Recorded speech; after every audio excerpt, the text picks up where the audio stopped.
Hi, my name is Ashley Higgs. I'm here today to talk to you about pain management medications that we usually use.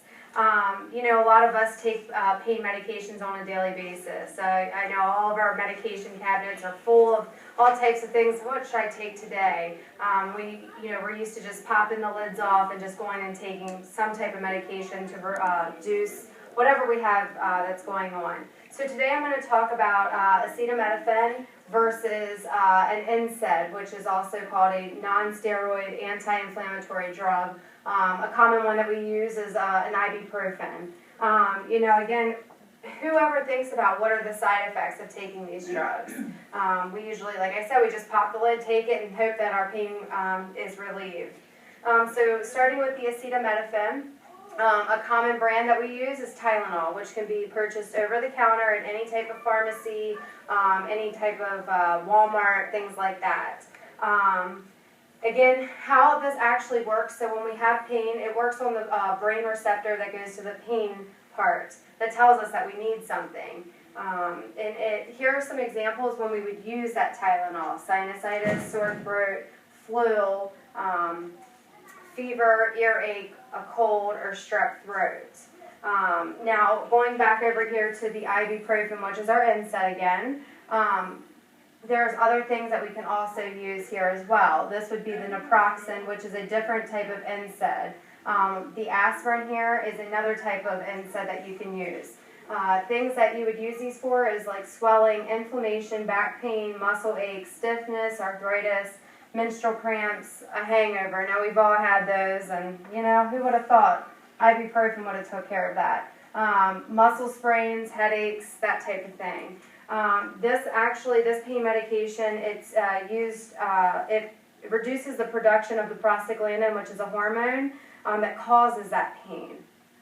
Again, this one is also able to be purchased over the counter at any type of drug store, Walmart, that type of thing.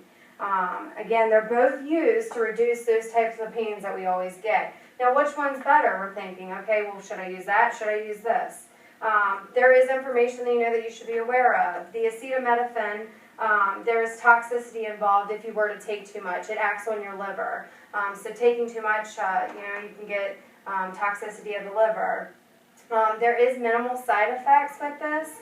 Usually a fatal skin rash happens, but obviously that's very rare, they say. And if it was to happen, you should always just follow up with a primary care physician or the emergency room. Now, I know when I get a cold, I'm thinking I need cold and sinus, I need to take Tylenol. There's so many things like I'm thinking I need to treat my symptoms with. But really, all these cold medications and fever reducers, it already has acetaminophen in it on the different types of things. So if I was to go to the store and get a cold and sinus pill, that already has this in there. So taking too many of those will actually cause you, to increase the toxicity, and you could possibly take too much. Whereas the ibuprofen, it will actually hurt your kidney, whereas this one hurts your liver. The kidneys are needed, obviously, to filter out through the urine and things like that. For this one, the side effects, though, you can cause, bleeding, ulcers, GI upset, constipation, heartburn. Again, when you're going to take a surgery or going to a surgery or anything like that, and you take one of these pills, it's very important that you let anybody know that you are taking this because there's a risk for bleeding. You would also want to avoid these before any type of heart surgery and after, again, because of the bleeding risk. It thins out the blood because it has that little bit of aspirin in it. So we're sitting here, we're going to think, which one is better to take? As I researched it a little bit, it's all according to your actual pain and what's going on with you. Acetaminophen is actually safer one to go with, just because that's only if you don't take much. The normal amount that you should take is 10 regular and 6 of the extra strength on a daily basis if you were to do that. The ibuprofen users, obviously you need to check with your doctor first. Is it safe for you to even be taking them? Will it hurt you? One thing that I found, there's a bleeding risk that's increased if you are over 60 years old, have ulcers, you take blood thinners, steroids, or other of these drugs that we mentioned here, the NSAIDs. I also found that it was very interesting that ibuprofen users, it lowers the daily aspirin's protective, effective against heart attack and stroke. That's very important to know as well. So basically, to minimize the risks and get the maximum of the benefits here, obviously your doctor, you need to check with them first. But switching between the two possible, because they are metabolized differently, again, kidney, liver. So that's the best way to do it if you were to take it. Don't constantly just keep on taking that, give it a little bit of an alteration. Check out the other options of pain management, such as like physical therapy, also maybe swimming and things like that. So if you have that pain, there's other options than just popping a pill to get rid of that. Losing weight, a lot of people don't realize that. You get back pain. Main thing is if you tighten up your core and lose that weight, your back pain may, go away. So there is different options with that, and you should check with your doctor before you do any of this.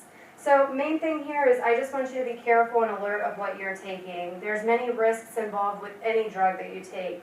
So the best thing that you should do, even if it's over the counter or a prescription, check with your pharmacy. Safety first. So any questions? You didn't hit on just the plain aspirin. The plain aspirin here, this is actually going, that is a blood thinner. That is part of an NSAID here. Oh, okay. Yes. So usually you take a baby aspirin a day. If you have like any type of heart conditions and things like that, that would be something that you should take. Again, any type that you like, if you have a dosage question or anything like that, you should always consult your doctor before ever coming off of those. That could cause a problem with your clotting risks as well. Another thing that I didn't touch on right here is the Bengay and the Excedrin real quick. These actually, they contain the acetaminophen and the NSAIDs as well. It has a little bit of aspirin in it, so just be careful when you're taking it.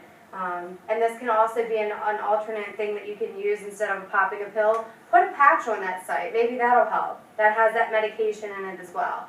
So, again, any questions? All right, well, thanks so much for being here today.